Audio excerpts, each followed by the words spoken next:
Hey, good morning. I'm Patricia Murphy. It's Friday. This is Seattle Now. This week, the World Cup is finally here, so we brought in two soccer experts to answer some of the big questions. Which matches will be the most exciting? Is it soccer or football? And what the heck is a drone scoreboard? Sounder at heart co-owner Jeremiah Oshan and KUOW's Zaki Hamid are here to break down the week. But first, let's get you caught up.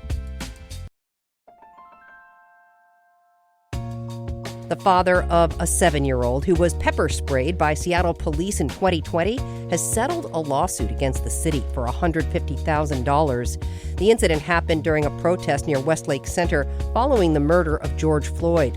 The Seattle Times reports an investigation by the Office of Police Accountability found the boy was pepper sprayed inadvertently. He was later treated at a hospital for chemical burns, according to the lawsuit. The city attorney's office told the paper they're thankful to bring this matter to a close. Congratulations to all the new college grads. University of Washington commencement is on Saturday. Doors open at noon at Husky Stadium. The ceremony kicks off at 1:30. This is a traffic note, too. More than 7,500 grads have registered to attend, the most ever, according to the University of Washington. The featured speaker is molecular biologist and UW alum Mary Brunko, who won the 2025 Nobel Prize in Physiology or Medicine. Also happening tomorrow, the Indigenous People Festival at Seattle Center. The free event is put on by the Seattle Indian Health Board, and it features live music, dance, art, food, and other performances. It runs from 10 to 7 inside the Armory and at the Mural Amphitheater. Check back for more headlines on tonight's episode of Seattle Now.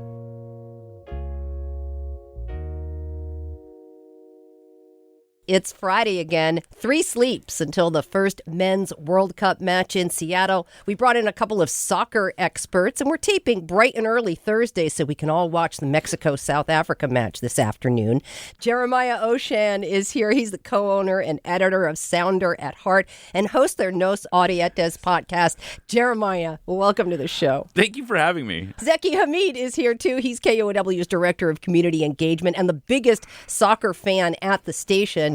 Zeki, we had to have you. Great to have you. I like that title. Thank you. Yeah. Okay, you two, before we dive in, Seattle loves the Sounders and the rain, but beginning and casual fans might need to brush up a little bit on some slang before our first match. Are we calling it soccer, or should we tip to the international guests this week and go with football? In Australia, who's the U.S. is playing here, right? They also call it soccer. It's kind of a misnomer that no one else calls it soccer. That is not true. In Ireland, they call it soccer. There are other countries that call it soccer. So I, as an American, I almost exclusively call it soccer unless I am specifically talking about European football. And then I'll use football, but that's how I go. Yeah, I think that people that like to argue about this are Europeans that want to feel superior to English. Americans. Almost always English. Even though it came from England. Right, even though soccer comes from England. Exactly. Exactly.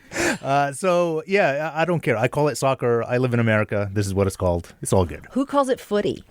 I mean, footy, I think, is a combination of English slang, but also Americans who want to sound English. Okay, I am learning so much here. Either way, this is a sport with a lot of phrases that may confuse first-timers. Nutmeg, park the bus, the dark arts, a sitter or a screamer. Yeah, I have another favorite word, which is shithousery. Yeah, anytime you see someone rolling around on the ground too much, it's like, I get so tired of the shithousery. Or, they're taking too long to put the ball back into play. I get so tired of this shithousery. It feels good to say, Exactly. Shithousery. I think I'm just going to bring that to my house. Yes. What kind of shithousery have you been doing all day in this place? Absolutely. It's a mess. It's a mess. All right, moving on to the big story of the week. Seattle is about to open its doors to the world, and a lot has changed in the city in anticipation of the festivities. So let's do a quick vibe check. How are you feeling ahead of Monday's first Seattle match? So I'm super excited. One of the 2 matches that I'm going to go to. I love Egypt. My favorite player in the whole world is Mo Salah. I'm also a Liverpool fan. I'm super excited to go to that game. Now, I look at it as it's a tale of 2 acts, right? There's a national act and a local act. The national act is just embarrassing. It is so bad. There are teams that are or come from countries that are on the travel ban list. Yeah. Haiti, for example, Senegal, Iran, obviously. So their fans are not able to travel here. So that is definitely going to put a damper on things, because when you go to a World Cup, what you want to do, you want to hang out with people from all around the world and just have fun, celebrate the game, and just have a great time. And that doesn't look like it's going to happen as much as it should be happening. So I don't know what to expect when I'm going there. I'm really hoping that I'm going to be able to party with some Egyptians. How are you feeling ahead of Monday's game? Because the World Cup actually starts this week, just not here. Right. Close to when we finish recording, the tournament will actually kick off. And what's funny is that the tournament will actually be about 10% over by the time it gets to Seattle, right? Because they'll play 12 games between now and then. There are 104 games.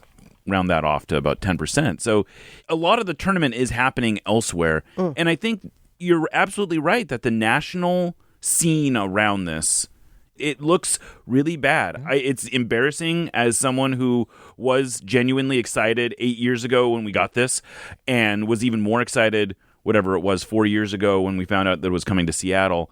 And, there were people telling me, there's so much baggage that's coming with this. And I just sort of like, let's get over the baggage. And I got to say that it's impossible to get over it. It really is. It's such a drag. That's a drag. I hate hearing that because, like you said, this should be something where we're partying. We're having a fantastic time. It's a once-in-a-lifetime opportunity for some people. The attendance numbers do not look as great as they were initially projected. And you can still get tickets to a few of the scheduled matches here in Seattle. If you can afford them. If you can afford them, which is a whole other story. But they were talking about 750,000 people just a couple years ago. That number is being repeated today. Yeah. I mean, it's being repeated all the time. And I just think it's a wildly outlandish number. Whether or not these games sell out, they're not all going to sell out. But there should be decent crowds, I think, at all these games. But how many of those people are really coming from outside of the Seattle area? Exactly. Which would be the party. Right, which would be the party. Right. Exactly. And I think that it's special in its own way. I think that people in Seattle that want to get to these games are probably going to be able to get there. Now, will they have to spend an arm and a leg? They might have to. The city had to go in preparing to host. I mean, really, you have to prep for 750,000 people. Absolutely. No matter what, Absolutely. The show is going to go on for 750,000, whether or not 500,000 show up. Massive projects like the revamped waterfront, the light rails 2 line were prioritized to get done before the matches in anticipation. There's new public art, a walking path called the Unity Loop. Actually, I feel like all good stuff. We look great right now. The local stuff is excellent. It is the exact antithesis of what's happening on the national scale. Like Seattle, and not just Seattle, but surrounding cities really stepped up. They're providing so many opportunities for people to go and have fun for free viewing parties on the pier and Seattle Center and whatnot. So I think the city and transportation is really organized.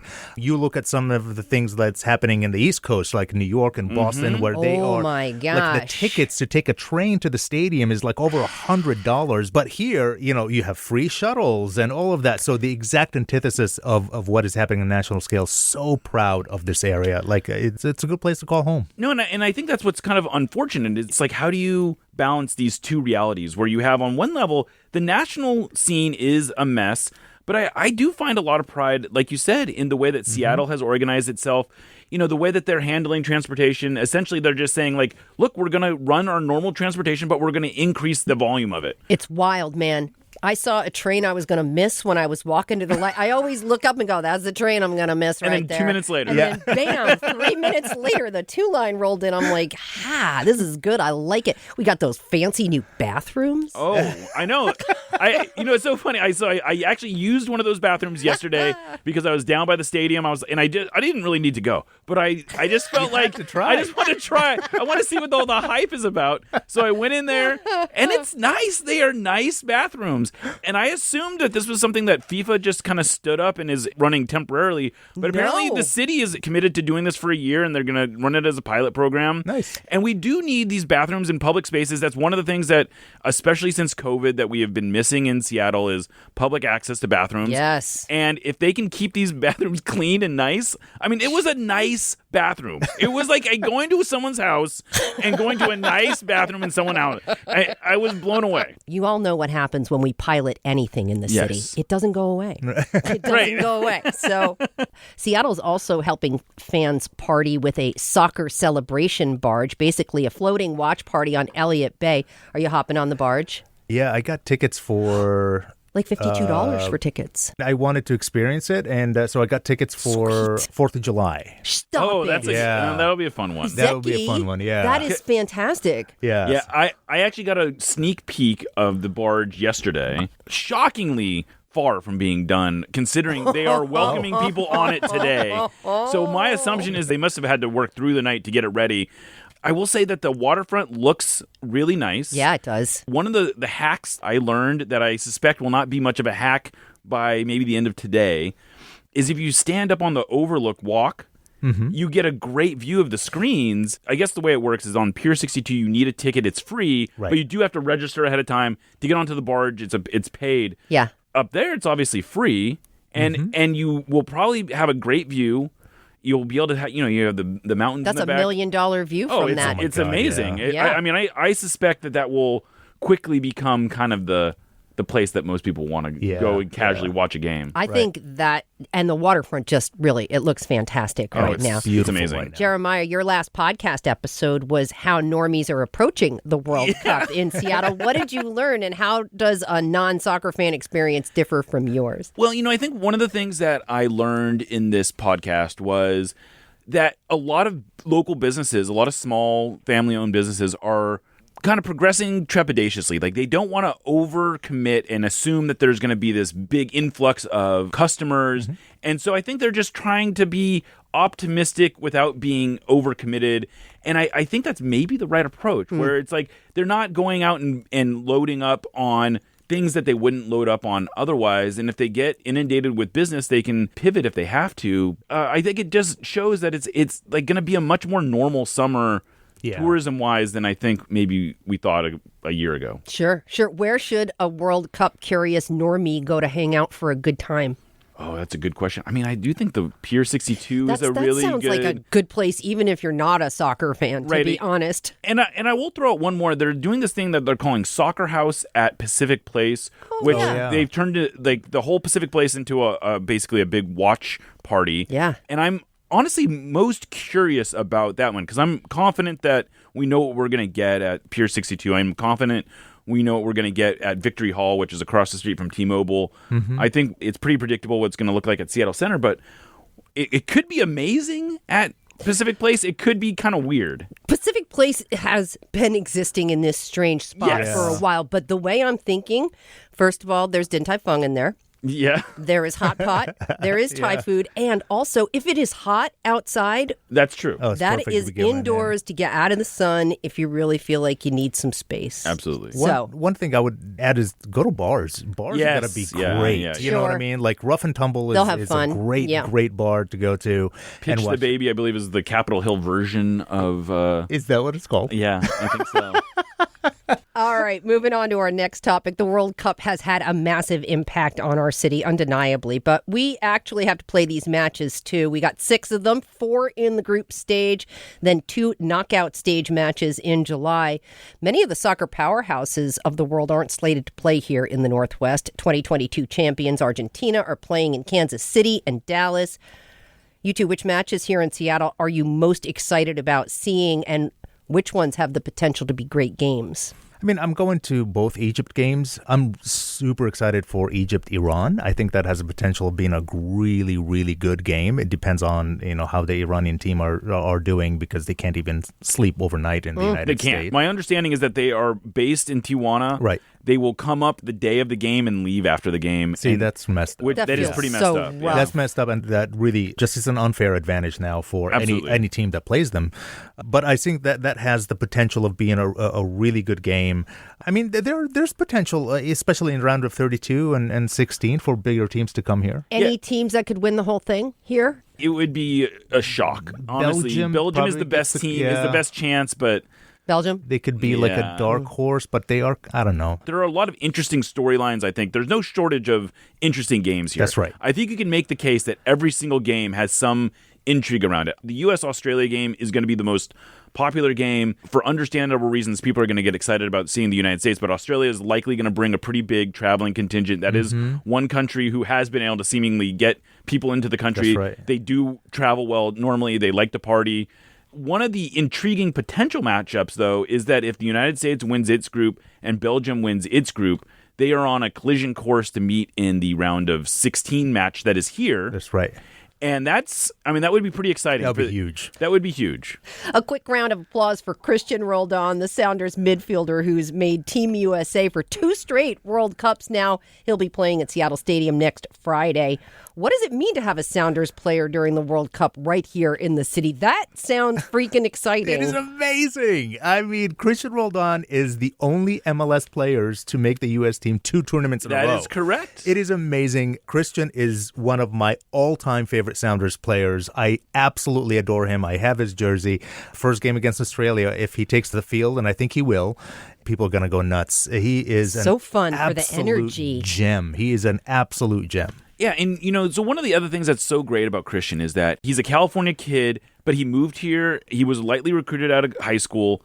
He spent 2 years at UW, and he's been in Seattle. He's essentially adopted Seattle as his hometown. His brother went to school at Seattle U, who also plays for the Sounders, who also has an international soccer career playing for El Salvador. And they are such genuinely good guys. He is genuine. He comes from, a great family. He's got a young family of his own. He's a great story. He's the easiest. He might be the easiest American to root for in the program's history. And Pagliacci Pizza has a pizza named after him now. They do. You can go into the Pagliacci's and say I want the Christian Roldan, and it's available for this month for the wow. World Cup. It sounds like a great way to recruit new fans. And speaking of new fans, the Sounders doing their part to make it easy to see your first match. The team is bringing back the First Match on Us promotion, where first-time fans get to their first Sounders match for free. Any fan who's never attended a match before can apply and receive a pair of tickets. There's even a little gifty. That is super sweet. Do you remember your first Sounders match? A friendly against Boca Juniors, kind of randomly in 2010. I remember that. Zeki, what was your first Sounders match? Do you remember? I'm a season ticket holder since they've joined MLS. So that first game against New York Red Bulls, we won 3-0. It was the inaugural match. I'll never, ever forget that. I mean, I went there and I said, this is why I still live in Seattle. And I kid you not. Wow. It is because of the Sounders. So that honestly, community is so beautiful and I love it. Yeah. Oh my gosh. Well, for someone who's never been, what's your pitch to get them to the pitch? It's the most welcoming atmosphere you'll see, whether it's that or the rain as well. I mean, there's just people are awesome. They want to party. They want to have a good time. They love supporting their team. It's such a beautiful community. I totally would echo all of that. The Sounders community has been my introduction to Seattle. It's sort of how I got to meet people here. Like I said, I moved here in 2009. It was a very opportunistic time to move to Seattle. My wife was a grad student at Seattle U. And I was sort of just trying to find a community, and I found one in the Sounders, and it's been, honestly, most of the friends I've made have been through the Sounders community one way or another, and it's been really great. What does a first-time Sounders fan have to do while they're there? What is going to get them hooked? Hang out with the supporter section. Yeah. Oh, I mean, that's sure. That section, you see that on the screen sometimes. No, they're so awesome. What does a high-level fan atmosphere add to the match? Oh, I mean, I think that's honestly what people fall in love with soccer is that it's an organic sort of expression of fandom in sort of there's a purity in the way that soccer is so much about anticipation and build up. And then when something big happens, there's this explosion of joy.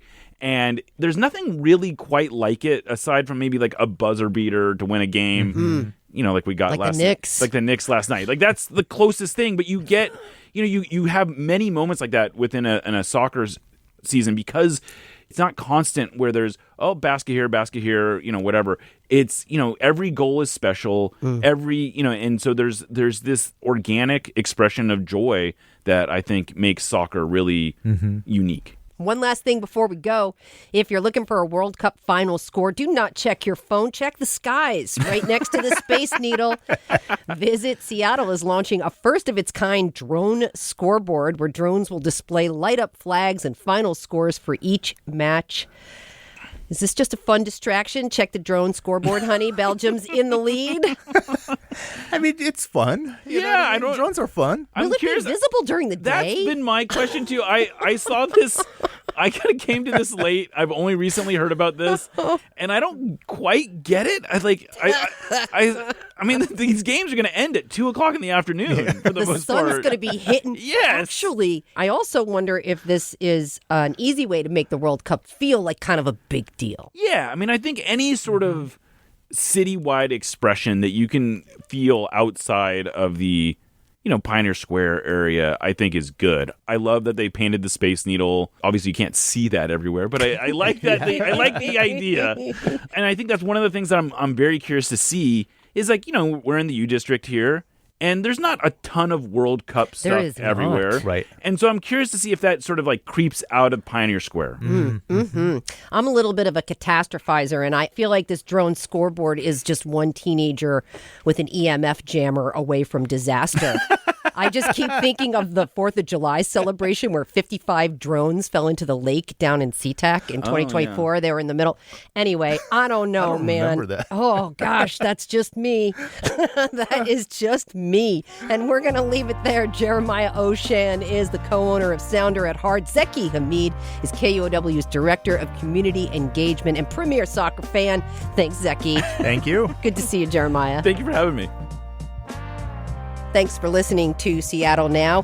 This Seattle show is Sounder with your reviews, so pitch in. Maybe even share this episode with a friend.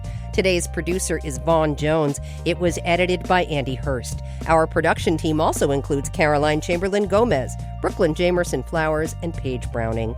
Greg Kramer does our theme music. Seattle Now and KUOW Public Radio are members of the NPR network. I'm Patricia Murphy. Talk to you tonight for Evening Headlines.